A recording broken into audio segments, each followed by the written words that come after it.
Olá, meu querido, olá, minha querida. Primeiramente, muito grato por estar aqui. Que grande alegria tê-la conosco aqui nessa jornada. Eu espero de verdade corresponder às suas expectativas e muito mais. Na verdade, eu espero superar as suas expectativas, porque todo o material que eu preparei aqui, tanto para essa aula, como material em todas as aulas do curso, foram feitos com muita dedicação e com muitos anos, tanto de estudo quanto de prática. Para vocês terem uma ideia, eu estou aqui no meu escritório. Todos esses livros aqui tem apenas alguma parte, são livros de escrita criativa, ou seja, livros que ensinam como escrever. Eu vou falar deles ao longo do curso.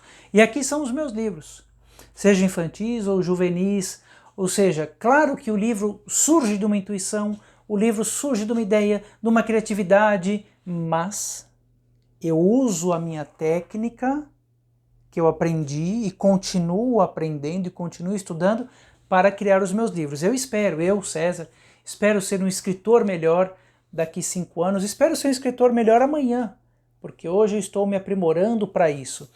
Eu honestamente acho que o escritor ou a escritora que ainda pensam que o escritor tem o dom, canaliza a tua ideia e não precisa aperfeiçoar a técnica de escrita, está cometendo um ledo engano. Primeiro, não está observando o que acontece no mundo ao redor. Todo artista estuda.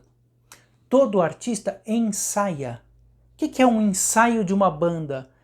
É o cara do violão, é o cara do baixo, é o cara da bateria, é a mulher do saxofone, todo mundo em harmonia, treinando. Pô, aqui passou, foi para lá, tá na nota errada, para seguir uma coerência musical. No caso, o que é o ensaio de uma companhia de dança?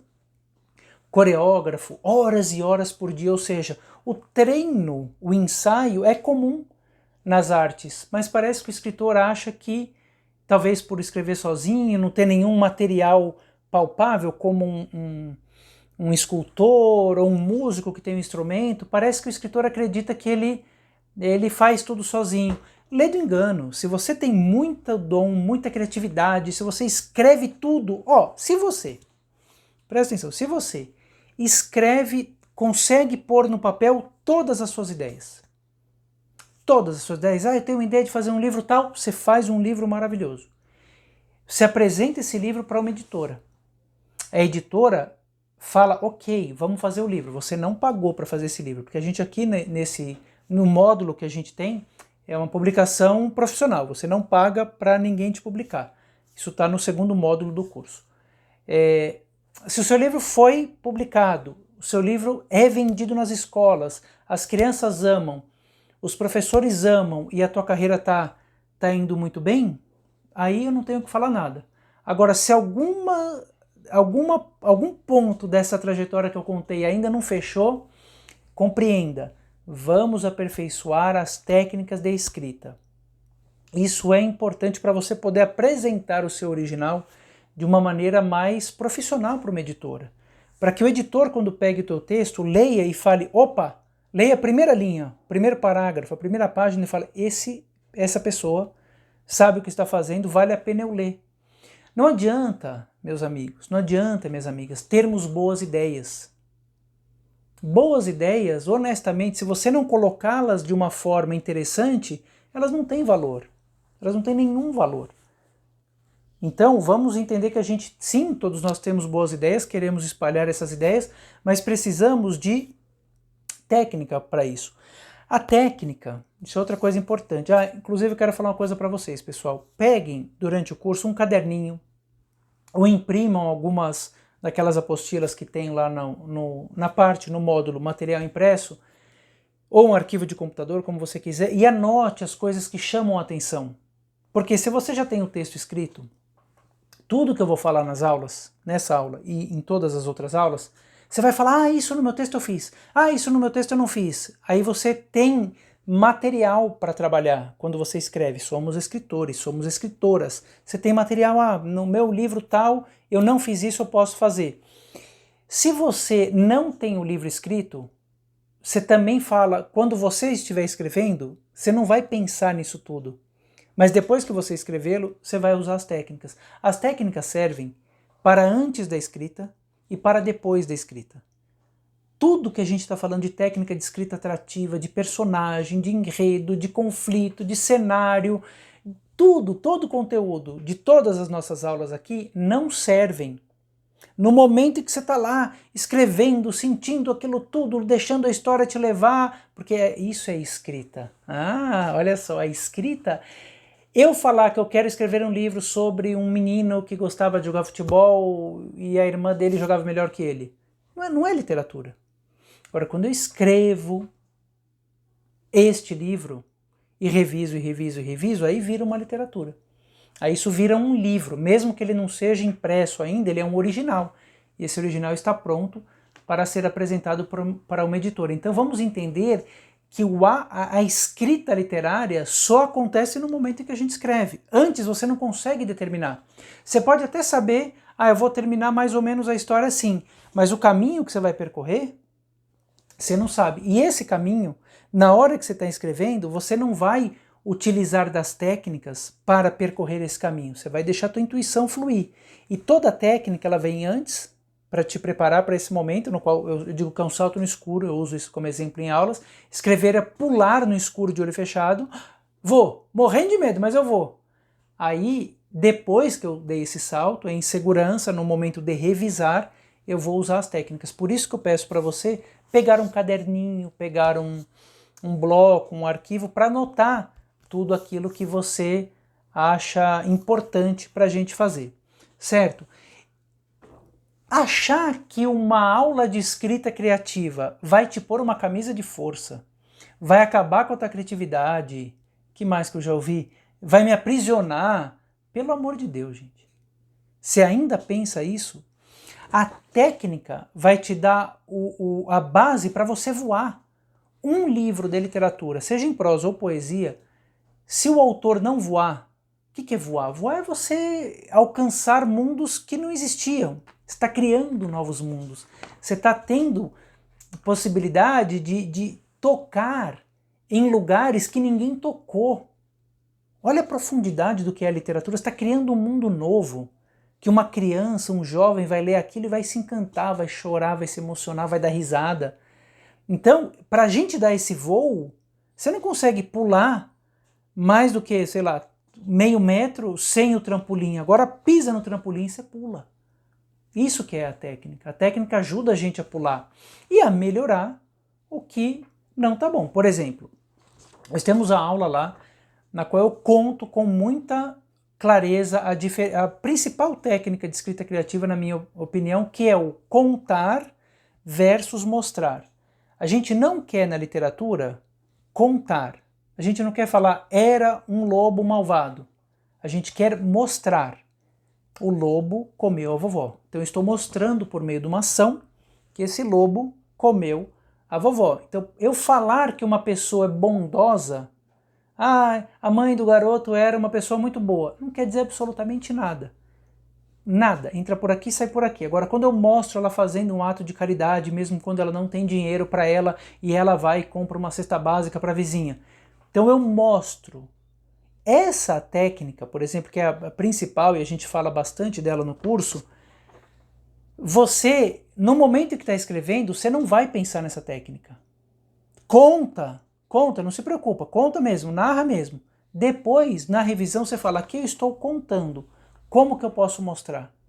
Aí você vai ver as suas anotações, os exemplos, a apostila que a gente tem, e vai poder fazer a tua alteração. E a maravilha do computador, pessoal, é que se você não gostar, faz o quê? Volta. Salva outra versão, entendeu? Então fez a versão do jeito que você tinha feito normal. E depois da aula, agora a versão narrando, sem contar. Opa, o que eu posso agora pegar dessa versão antiga e trazer para a nova, e da nova trazer para a antiga? E aí você vai editando o teu texto. Mas no momento da escrita não tem essa edição. No momento da escrita é deixar a criatividade fluir para que a coisa ande, entendeu? No Brasil, é muito recente o ensino da escrita criativa. Por isso que eu me lembro, olha, eu nasci em 74, não sei quando que você vai ver esse vídeo, eu nasci em 74. Quando eu comecei a visitar a escola, eu tinha 20 e poucos anos. E não tinha internet. E as pessoas falavam para mim assim, nossa, até tinha aquele comecinho da internet, né? Aquela internet lenta tal, quem é dos anos 70, 80 sabe do que eu estou falando. As pessoas falavam, nossa, eu achei que viria uma pessoa velha. Porque as pessoas associavam o escritor a uma pessoa de mais idade, porque havia um mito do escritor, né? Então por isso que talvez a gente não tenha essa ideia da escrita criativa no Brasil.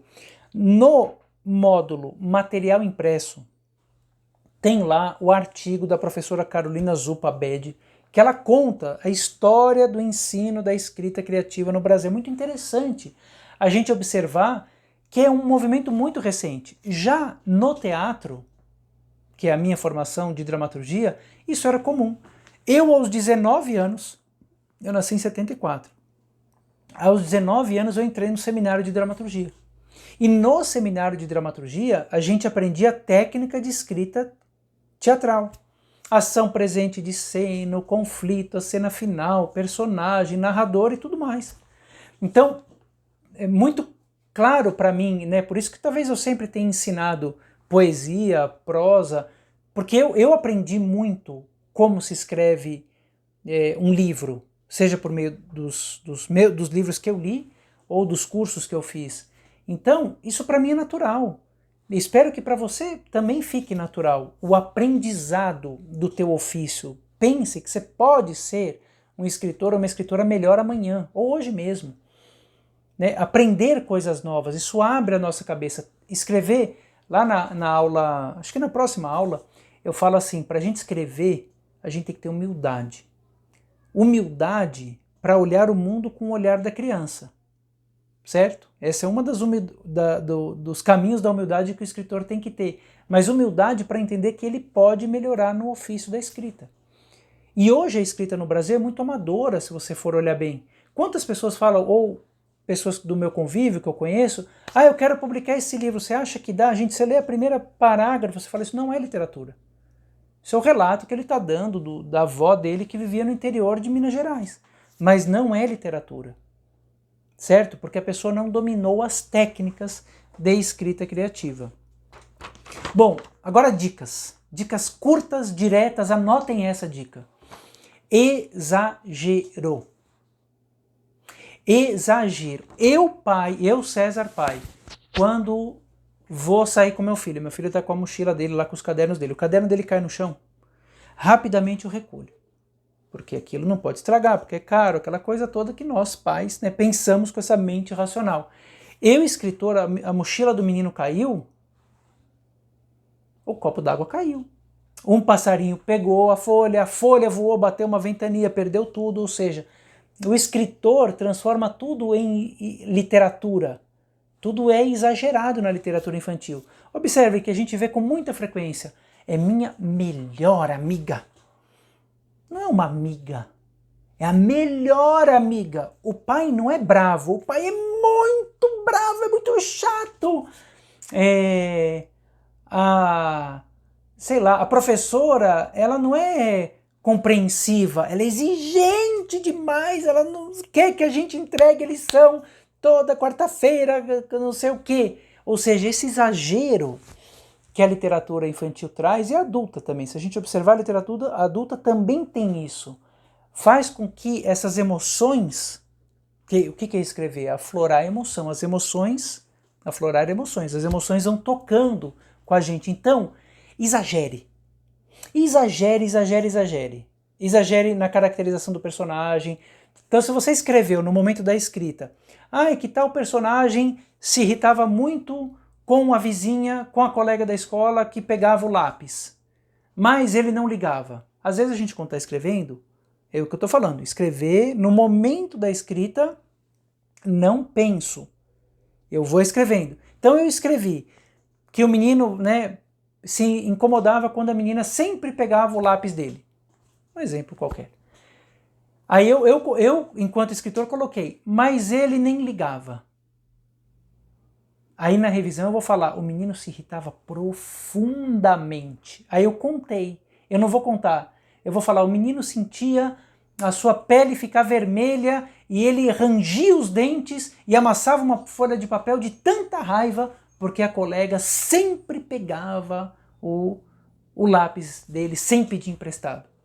Ou seja, vocês estão vendo que nesse exemplo tão simples, eu contei e fiz o personagem mais ou menos, eu não exagerei. Aí o que eu fiz? Eu contei na primeira revisão exagerando.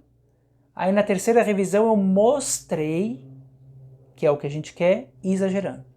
Vou repetir para vocês entenderem. Contar é, o menino se irritava quando a colega pegava o lápis sem avisar. Estou contando, isso não tem força. Mas aí eu conto assim, primeira tentativa. O garoto se irritava quando a menina pegava o lápis. Ele ficava muito bravo, mas no fim acabava não se preocupando com isso.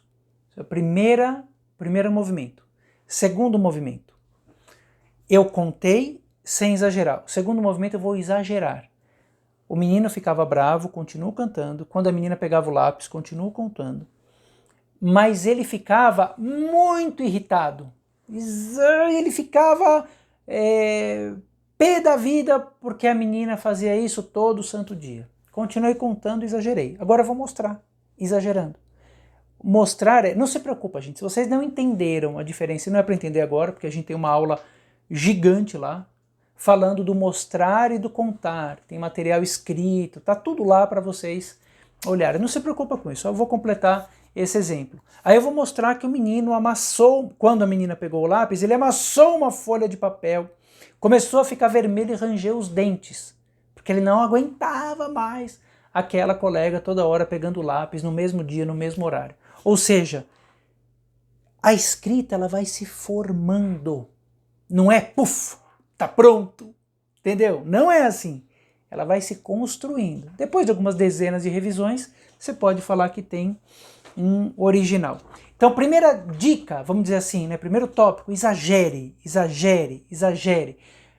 Eu, pai, o livro cai, eu recolho. Eu, escritor, o livro cai, as folhas voam, alguma coisa acontece. Tem que acontecer alguma coisa. Ação, né? É o que eu chamo na aula de impulso narrativo.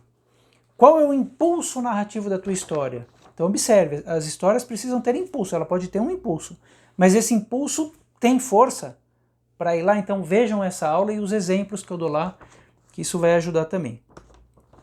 Bom, nós temos uma aula lá, todinha, falando só coloque o que serve ao enredo. Não coloque nada que não sirva ao enredo. Lembrando que você tem um enredo e tem um personagem. Um ótimo personagem, num enredo fraco, fica alguma coisa faltando. Um ótimo enredo e um personagem fraco, protagonista, fica alguma coisa faltando. Quando você une um ótimo enredo com um ótimo personagem, aí você começa a ter literatura. Aí põe um impulso criativo, você mostra e não conta, todas as técnicas que a gente vê aqui, aí o livro começa a andar. Isso pode ser um livro, pessoal, de 2 páginas, de 1 página. Estão entendendo o que eu estou falando? Não precisa ser uma novela de 80, 90 páginas, não, pode ser um livro curtinho para criança. Não tem problema nenhum. Então, desse módulo, só coloque o que serve enredo, eu quero trazer um outro exemplo. Então, se eu vou colocar o meu personagem andando de bicicleta. Ah, por que eu pus ele andando de bicicleta? Ele poderia andar de skate, ele poderia andar a pé, ele poderia andar de ônibus, ele poderia andar de carrinho de rolimã, ele poderia andar de patins. Se ele andasse de patins, o patins com 3 rodinhas, né, ou 4 rodinhas, sei lá, em fila, é diferente do patins de 4 rodinhas. Você quis colocar a bicicleta? Tudo bem, porque você gosta de bicicleta, e a gente põe o que a gente gosta, né, na história, mas cria um sentido para aquela bicicleta.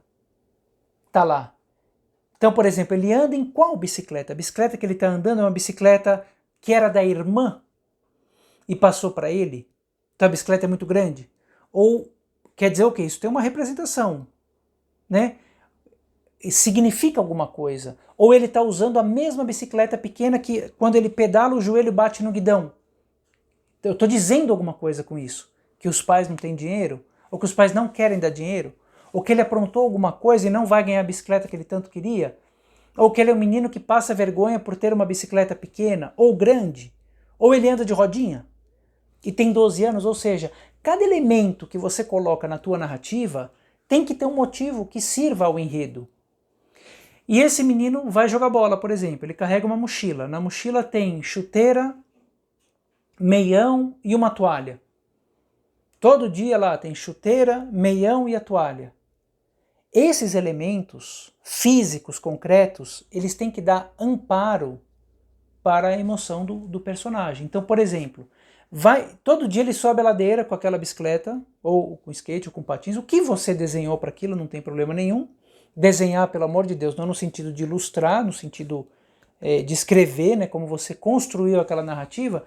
Todo dia ele sobe aquela ladeira. Vai acontecer alguma coisa na história que aquilo tudo que a gente passou para o leitor vai mudar o significado. Então, por exemplo, ele brigou com a mãe, ou perdeu alguma coisa que ele tanto queria, ou não encontrou o brinquedo que ele mais quis. Enfim, aconteceu alguma coisa que aquela bicicleta, aquela mochila, que carrega o mesmo meião, a mesma toalha e a mesma chuteira, vão ficar mais pesadas. Ou seja, o personagem muda de qualidade. E depois vão acontecer outras coisas, ele amadurece, e aquela mesma meia, aquela mesma chuteira, aquela mesma bola já não pesa tanto. Então o que acontece?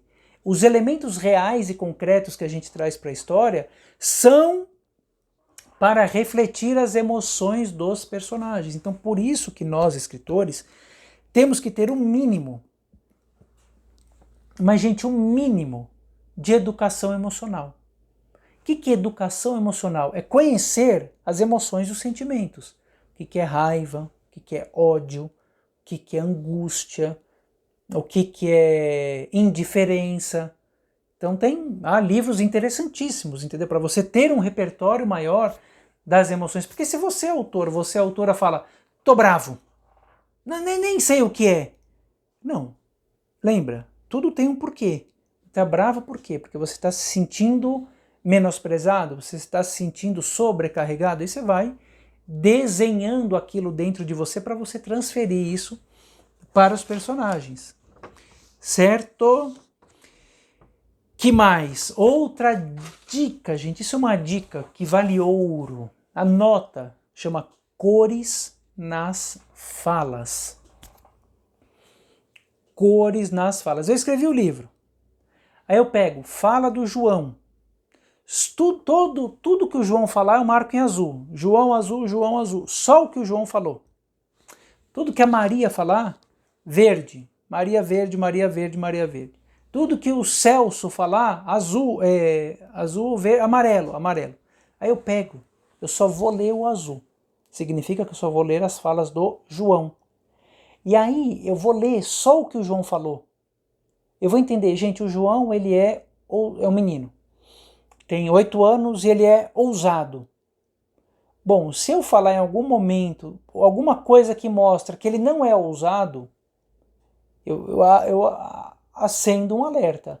Tem sentido para a cena nesse momento ou não? Ou foi só uma desatenção minha? Os personagens não podem ter a mesma voz. A Maria é mais tímida. Como que essa Maria fala? O outro personagem que eu coloquei amarelo, como que ele fala?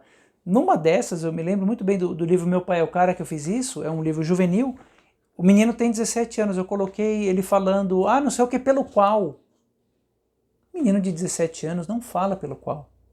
Aí eu alterei. Então esse exercício de colocar cores nas falas funciona muito, que não tem a ver diretamente com regionalismo e gíria.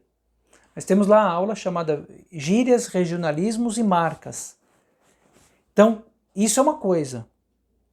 Gíria, regionalismo e marca eu não vou falar agora porque está na aula.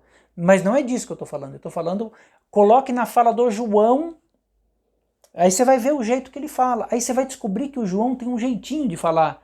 Ele tem uma maneira de falar, de colocar o pronome, a preposição, ou alguma interjeição que lembre o João. E a Maria a mesma coisa, e o outro personagem a mesma coisa. Então essa dica é muito legal.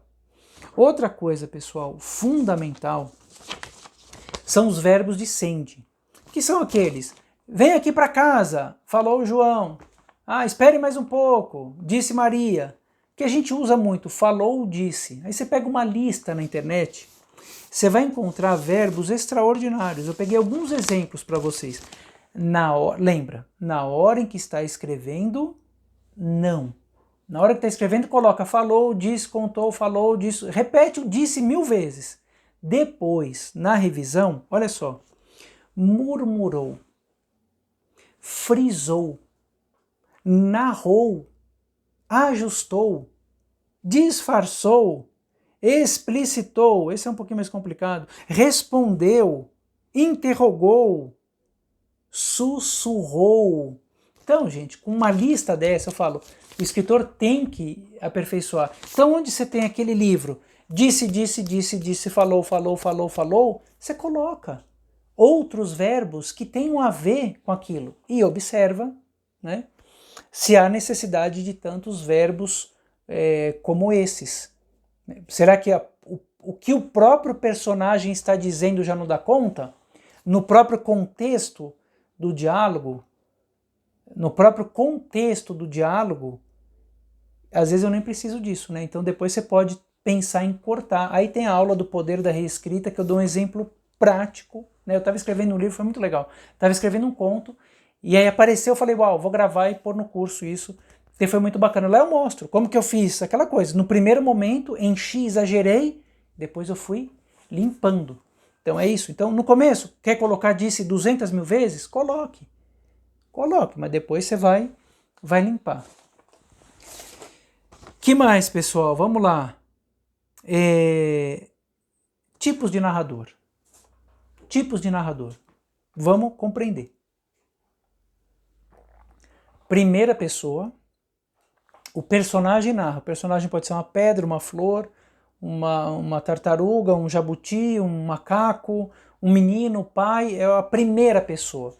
Esse personagem em primeira pessoa, ele não tem conhecimento de tudo o que acontece no livro.